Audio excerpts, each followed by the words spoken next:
Hello everyone, welcome back to this week of RHO Market Chat, 8th of September.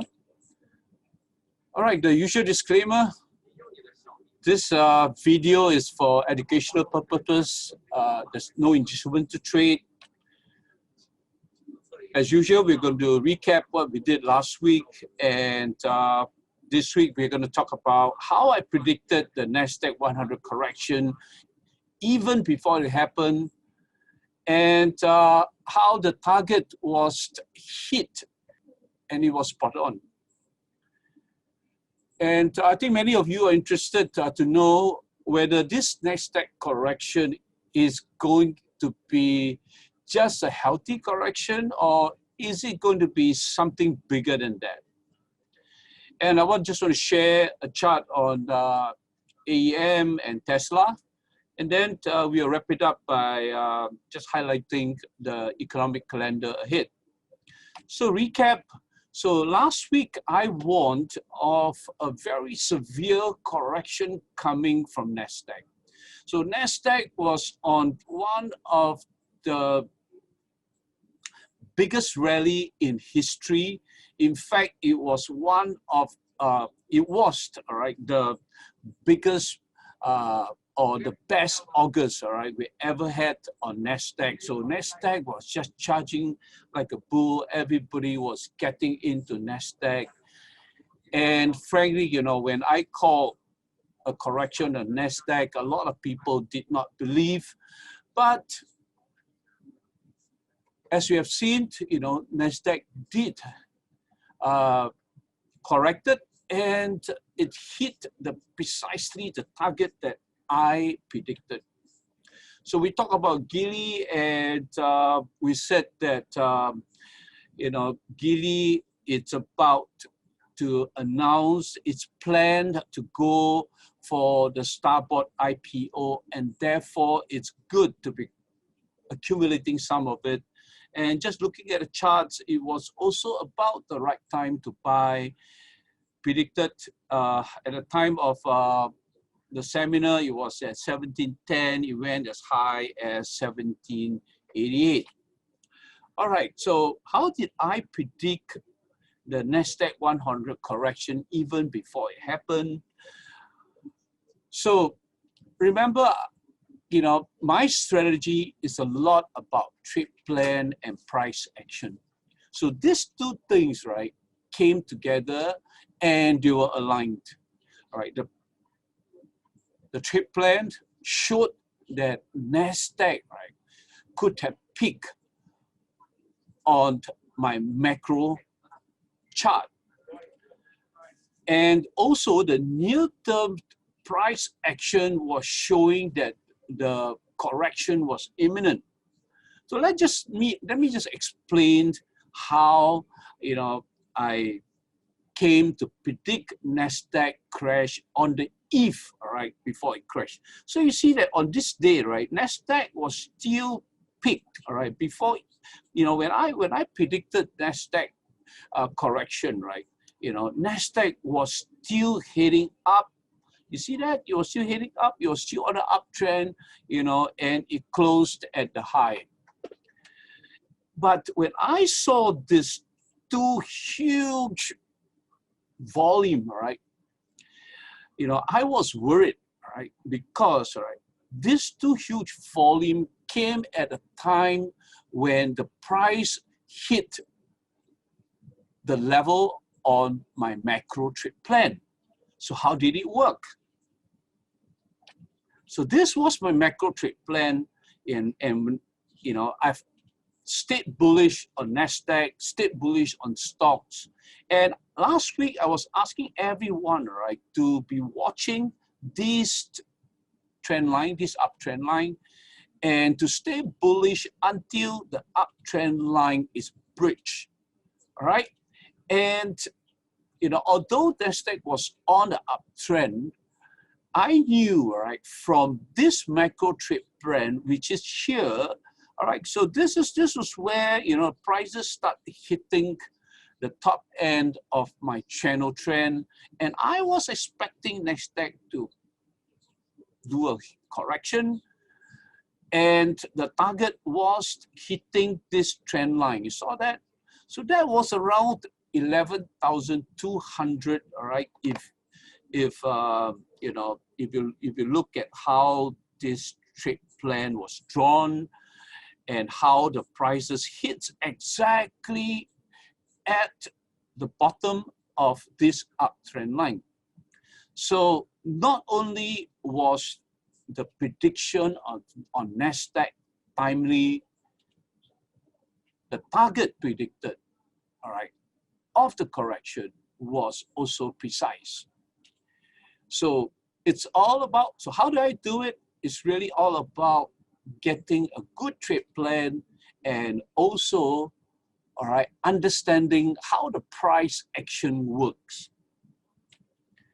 All right, so many of you ask me, right, now that Nasdaq has corrected as I predicted, is this correction going to turn out to be a crash?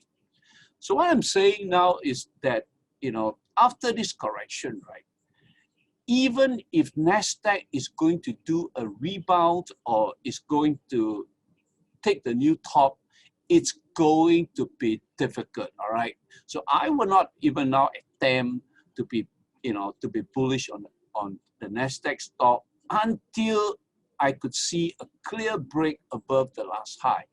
All right, as long as it stays within this trend, it's going to be difficult to trade. So I would advise investors to be staying out, all right? But what you want to be watching, all right, really is this trend line here in the orange.